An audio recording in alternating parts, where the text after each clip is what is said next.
L'objectif dans cette vidéo, c'est de voir ensemble à nouveau comment le tableur peut nous aider avec les suites numériques, en particulier pour le calcul des suites, des termes des suites. Prenons à nouveau un exemple. Regardons la suite définie par un plus 1 égale 1,5 un et u0 égale 100. C'est une suite géométrique de raison 1,5 et de premier terme 100. Imaginons que je souhaite calculer les premiers termes de cette suite. Eh bien, que vais-je devoir faire? La première chose que je vais devoir faire, c'est calculer donc, du coup, U1. Alors, U1, d'après ma formule, c'est 1,5 fois U0. U0, il est donné là, c'est 100. Donc U1, ça va être 1,5 fois 100, c'est-à-dire 150. Si je veux calculer à présent U2, je vais être obligé de récupérer le résultat précédent, 150 fois 1,5, ce qui va me donner 225. Et ainsi de suite. À chaque fois, je vais être obligé de récupérer le terme précédent pour calculer le suivant. Maintenant, imaginons que pour résoudre un problème, j'ai besoin de calculer par exemple U40. Eh bien, ça veut dire qu'il va falloir que je fasse 39 calculs pour calculer ce U40. Si je le fais à la main, ça va être long, pénible, et je risque de me tromper à force de faire des calculs et de recopier les nombres partout. D'accord ? Donc, c'est là que le tableur peut nous aider, tout simplement. C'est-à-dire que grâce au tableur, on peut automatiser le calcul des termes d'une suite, à condition bien sûr de savoir utiliser les formules du tableur. Prenons ce tableur, par exemple, et dans ce tableur, nous allons calculer les termes successifs de la suite UN que l'on vient de voir. Eh bien, pour s'y retrouver, pour que ce soit plus facile de lire, il nous faut une colonne dans laquelle on va mettre les valeurs de n, donc 0, 1, 2, 3, et une colonne dans laquelle on va mettre les valeurs de un. Et donc, dans la colonne des n, quand n vaut 0, un, on a vu ensemble que u0, ça valait 100 dans l'exemple précédent. Ça, c'est les données. Très bien. Maintenant, ce qui va m'intéresser, c'est bien sûr de calculer les termes suivants. Comment on va faire ça? Eh bien, déjà, n, c'est la partie facile. N, à chaque fois, il augmente de 1. Ce qui veut dire que la valeur de n suivante, ce sera tout simplement ma valeur précédente plus 1. Alors, toutes les formules dans un tableur, si on veut qu'elles soient prises en compte et qu'elles fonctionnent, il faut qu'elles commencent par un symbole égal. Sans ce symbole égal, elles ne fonctionnent pas. Alors, cette cellule-là, elle va être égale à quoi? Elle va être égale à la précédente, A2, plus 1. Donc, ça me donne le nombre suivant. Et ce qui est intéressant avec le fait, au lieu d'écrire 1 à la main directement moi-même, parce que je sais très bien qu'après 0 c'est 1, c'est que cette formule ici, je vais pouvoir l'étendre. Je vais pouvoir l'étendre en cliquant sur ce petit carré au coin ici, et en cliquant glissant. Il faut maintenir le clic enfoncé et glisser comme ça. Et qu'est-ce qu'on remarque? Eh bien on remarque qu'en fait, ma formule, elle va s'adapter au fur et à mesure que je la glisse. D'accord? Donc par exemple, si je regarde ici pour la ligne 9, eh bien c'est bien la case précédente à 8 plus 1. Ce qui veut dire que ma formule, elle a changé à chaque case pour s'adapter au contexte.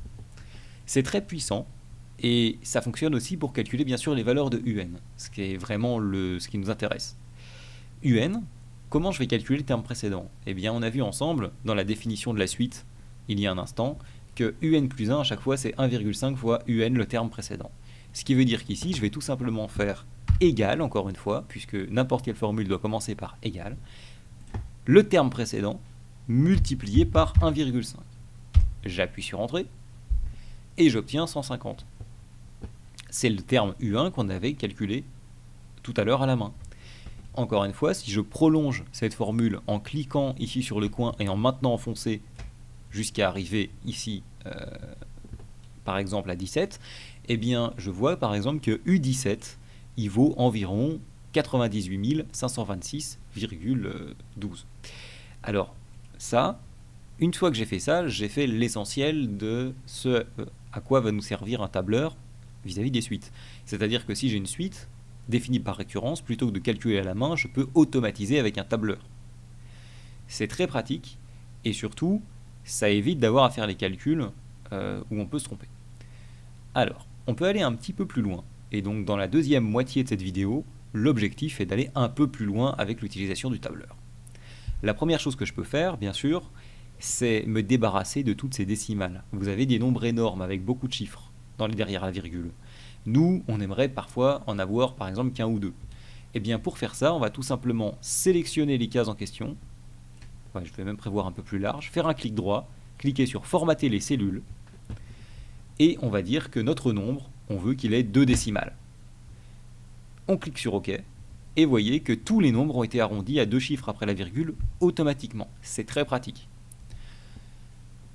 Maintenant, si on veut aller encore un peu plus loin, imaginons que l'on souhaite adapter les formules pour que notre feuille de calcul de tableur, elle soit capable de calculer n'importe quel terme de la suite, quelle que soit la suite. C'est-à-dire si on n'est plus seulement en train de regarder 1,5 fois UN, mais une autre suite. Eh bien, déjà, on a U0. U0, il est là, c'est moi qui l'ai rentré tout à l'heure, il vaut 100. Et donc ça veut dire que cette valeur de U0, je vais mettre la case en jaune ici, je peux la modifier. Si je modifie U0, si au lieu de partir de 100, je pars de 200 par exemple, qu'est-ce qui se passe? Eh bien, vous voyez que tout le calcul a changé automatiquement. Il s'est automatiquement adapté. Il a tenu compte de la modification que j'ai faite. Et ça marche uniquement parce que ici, j'ai utilisé une formule qui me dit que le contenu de cette case-là, c'est la case précédente fois 1,5. Maintenant, imaginons que je ne veuille plus faire fois 1,5, mais fois la raison, et que j'ai envie de modifier la raison. Eh bien, très bien, supposons que la raison, je la mette à côté. La raison, on a dit, c'est 1,5. Très bien. Eh bien, je pourrais aller chercher la raison, ici, au lieu de la rentrer, de la taper moi-même en disant que c'est, ici, B2 fois 1,5. Je peux dire, au lieu de dire que c'est B2 fois 1,5, que c'est B2 fois cette case-là, qui contient la raison. Vous voyez que ça marche toujours. Et maintenant, ce qui est intéressant, c'est que si j'étends cette formule-là... Ah, on a eu un petit problème. Eh bien, pourquoi? Tout simplement parce que lorsque j'étends cette formule, eh bien, ma case a bougé en même temps. Alors, il va falloir que j'explique au tableur qu'il ne doit pas bouger cette case-là, qu'il doit bouger celle qui est en bleu, mais qu'il ne doit pas bouger la case qui est en rouge. Comment je vais faire? Eh bien, je vais tout simplement rajouter des symboles $ devant le nom de la case. Un symbole devant la lettre, un symbole devant le nombre. Alors, évidemment, ici, j'ai fait ça au milieu de nulle part, donc ça ne fonctionne pas du tout. Donc, il faut que je le fasse sur la première. Sur la première, j'ai bien ma case rouge qui est au bon endroit, je vérifie, je mets mon symbole $,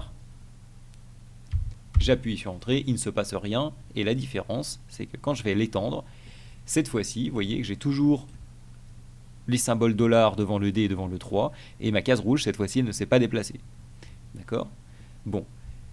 Pourquoi on fait tout ça? Eh bien tout simplement parce que maintenant, si par exemple je regarde une autre suite géométrique dont la raison c'est 1,2, ben, si maintenant je modifie 1,2 ici, j'appuie sur Entrée, hop, vous voyez que le calcul a été entièrement automatisé. Donc c'est pour ça que le tableur c'est vraiment un outil intéressant à maîtriser parce qu'il économise beaucoup d'énergie pour les calculs, ça permet de rendre les choses automatiques et ça évite les calculs à la main. Ce qui est important à retenir dans cette vidéo, c'est essentiellement la première partie, c'est-à-dire comment utiliser une formule de tableur pour calculer les termes d'une suite géométrique donnée. Et puis si jamais vous voulez tenter l'expérience de modifier un petit peu les formules pour obtenir la même chose que moi, c'est-à-dire une feuille de calcul capable de s'adapter si vous modifiez la raison, par exemple, eh bien vous avez le champ libre pour expérimenter vous-même et voir comment ça fonctionne.